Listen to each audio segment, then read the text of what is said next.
હું છું પૂર્વા. આજે 23 જુલાઈ વેનીલા આઈસ્ક્રીમ ડે તરીકે ઉજવવામાં આવે છે. આઈસ્ક્રીમ ડે આ કેમ ઉજવવામાં આવે છે? આની પાછળનું કારણ શું છે? વેનીલા આઈસ્ક્રીમ દુનિયાની સૌથી લોકપ્રિય ફ્લેવર છે. ઘણા લોકો તેને સાદી માને છે, પરંતુ તેની મીઠી સુગંધ અને સ્વાદના કારણે તે આજે પણ લાખો લોકોની પહેલી પસંદ છે. વેનીલાનો સ્વાદ ઓર્ગેનેટ નામના છોડમાંથી મળતી બીજમાંથી તૈયાર થાય છે. બીજને તૈયાર થતા અને ઉગાડવામાં ઘણા મહિના લાગી જાય છે. વેનીલા આઈસ્ક્રીમ માત્ર એકલી જ નહીં, પરંતુ કેક, બ્રાઉની, ફ્રૂટ્સ અને મિલ્કશેક સાથે પણ ખૂબ જ સ્વાદિષ્ટ લાગે છે. તો ચાલો આજે નેશનલ વેનીલા આઈસ્ક્રીમ ડે નિમિત્તે પરિવાર અને મિત્રો સાથે એક કપ વેનીલા આઈસ્ક્રીમનો આનંદ માણીએ.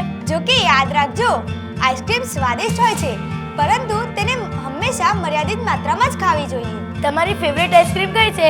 અમને કોમેન્ટ કરીને જરૂર જણાવજો. આ માહિતી તમને કેવી લાગી તે જરૂરથી જણાવશો. અમારી ચેનલને લાઈક કરો, ફોલો કરો અને સબસ્ક્રાઇબ કરો. આભાર.